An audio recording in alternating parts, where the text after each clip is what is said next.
হিংসে নয়, ভালোবাসা দিয়ে সবকিছু জয় করা সম্ভব। কারণ হিংসে কোনো অস্ত্র নয়, হিংসে হলো অবনতির পথ, যা মানুষকে অবনতির দিকে ঠেলে দেয়। আর ভালোবাসা এমন একটা অস্ত্র যেটা দিয়ে মানুষ সবার মন কেন সারা পৃথিবীকে জয় করতে পারে। হ্যালো বন্ধুরা, সকলকে নমস্কার এবং সবাইকে শুভ বিকেল।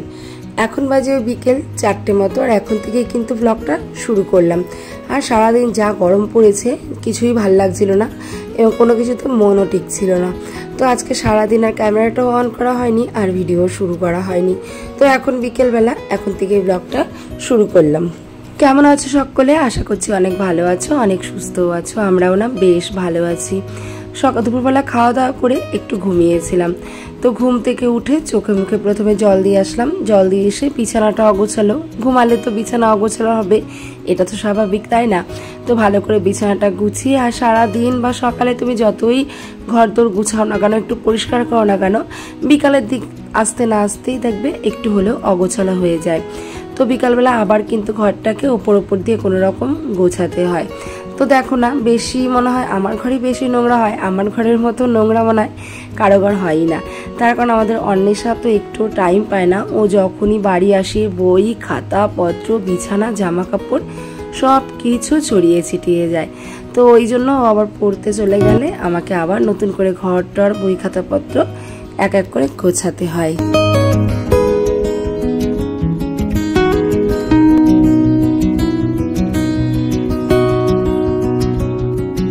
আসলে ঘর বাড়ি গোছানোটাও একটা আর্ট, তো যেটা সবার মানসিকতার মধ্যে আসে না। কিছু কিছু মানুষ আছে সকালে একবার বিছানা তুললাম ওই অবধি সার, আর কিছু কিছু মানুষ আছে বিছানার চাদর কিন্তু একটু কুঁচকে গেলেই সেটাকে আবার পরিপাটি করে। তো সেই দলে কিন্তু আমি, কারণ আমার মনের মধ্যে ভীষণ ঘর গোছানো নিয়ে খুঁতখুঁতানি। এই তো দুটো ঘর, এই রান্নাঘর, এই ঘরটা, এই দুটো ঘরকেই কিন্তু আমি মনের মতো গুছিয়ে পরিষ্কার করে রাখতে পারি।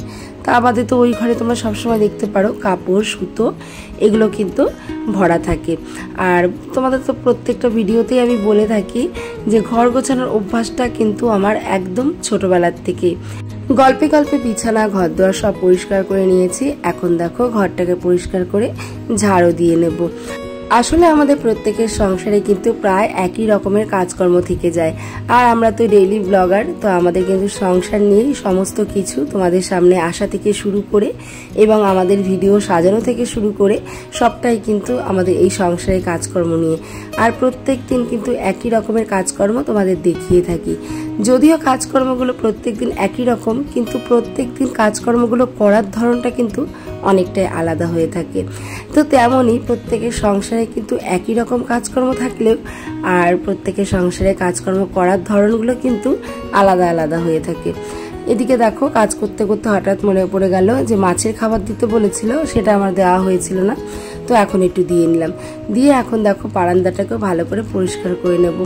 মনে মনে এই বারান্দাটাকে অনেক জল্পনা করেছিলাম যে এইভাবে সাজিয়ে রাখবো, এইভাবে সাজিয়ে রাখবো, কিন্তু সেগুলো আর হয়ে উঠলো না। তার কারণ এই বারান্দাটায় বসে তোমার দাদা ভাই সারাক্ষণ কিন্তু কাজ করতে থাকে।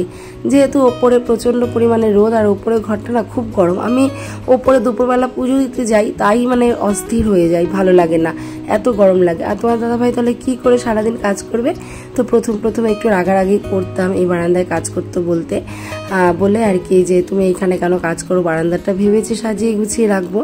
কিন্তু এখন ওই বুঝি যে না থাক, ওপরেটা খুবই গরম আর রৌদ্রের তাপ, তো এখানে করুক, আবার শীতকাল আসলে ঠিক ওপরে চলে যাবে।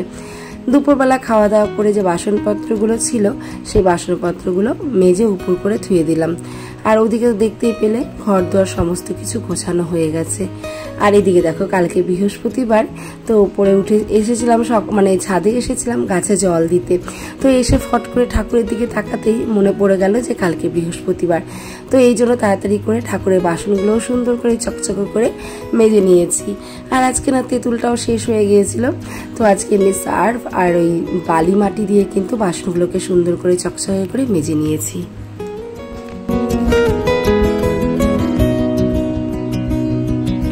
আসলে তেঁতুল আর পিতাম্বরী দিয়ে মাজলে কিন্তু কাঁসার বাসনপত্র আরও চকচক করে এবং সেটা দেখতেও ভালো লাগে।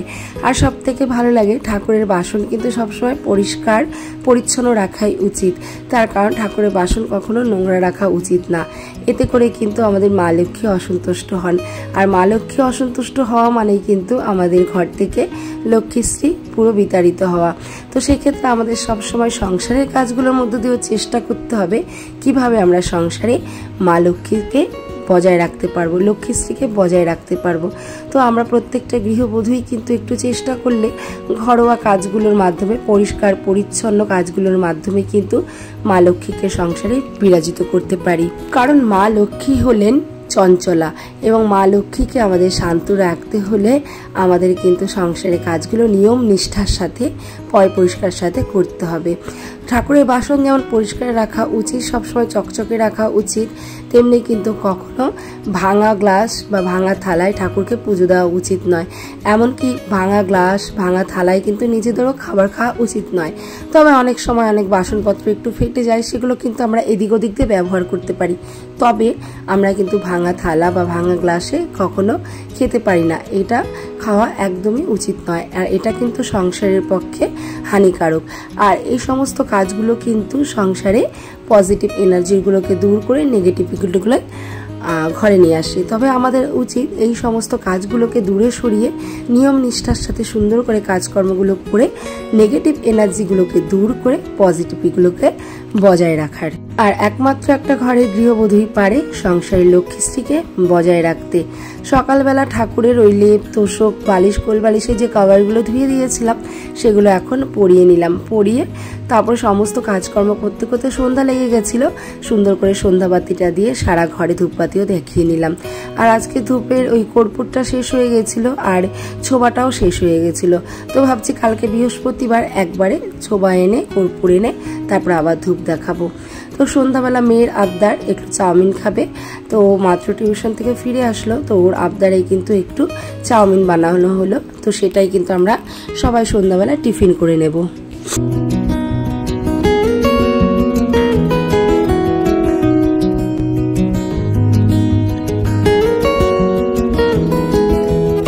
চাউমিন ব্যাপারটা কিন্তু আমাদের বাড়িতে শুধুমাত্র অন্বেষাই সব থেকে বেশি ভালোবাসতো আগে, আর এখন ওর বাবা মানে বাচ্চাদের যে খাবারগুলো ভালো লাগে এখন ওর বাবা একটু একটু করে খেতে খেতে ওর বাবারও যেন ম্যাগি চাউমিন রোল এগুলো খুবই ভালোবাসে।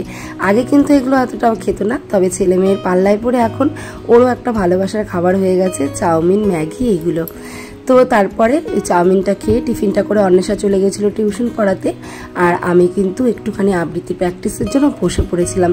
আর আজকে একটু সকাল সকাল মেশিনের কাজটা সেরে নিয়েছিলাম, কারণ দুপুর মানে কাজে আর কি সকাল থেকে একটু ঘাটতি দিইনি, সেক্ষেত্রে সন্ধ্যার মধ্যে কিন্তু আমার আজকে কাজটা কমপ্লিট হয়ে গিয়েছিলো। আর রাত্রেবেলা করে নিয়েছিলাম একটু আলু সেদ্ধ আর ডিম সেদ্ধ ভাত। তার কারণ আজকে সারাদিনই প্রায় ভালোই খাওয়া হয়েছে। সকালে ডিমের ঝোল করা হয়েছিল, দুপুরবেলা কাঁচকলা আলু দিয়ে রুই মাছের ঝোল করা হয়েছিল, তাই ভাবলাম এখন রাত্রিবেলা একটুখানি সেদ্ধ ভাত করি। কারণ এই গরমের মধ্যে না এত প্রচণ্ড গরম, রান্নাঘরে বেশিক্ষণ থাকাই যায় না। আটা মেখে রুটি বানাতে তো একদমই ইচ্ছা করে না, কারণ গরমের মধ্যে রুটি বানাতে যেন আরও বেশি বিরক্ত লাগে, আর রুটি বানাতে গেলে যেন আরও বেশি গরম লাগে।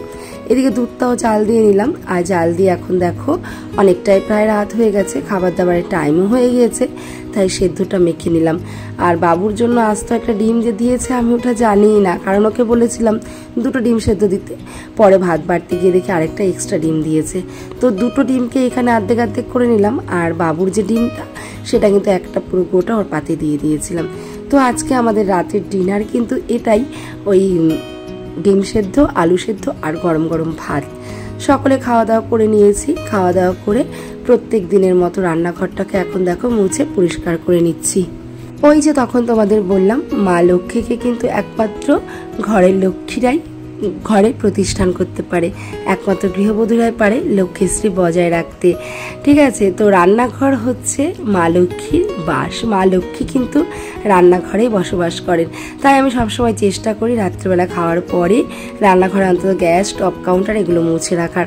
আর থালা বাসনগুলো মাঝে মাঝে ভালো লাগলে মেজে রাখি, আর যেহেতু সারাদিন অনেক পরিশ্রম হয়ে যায় তাই থালা বাসনগুলো এক কোনায় বা বেসিনে গুছিয়ে রেখে দিই, সেটা সকালে বার করে মেজে ফেলি।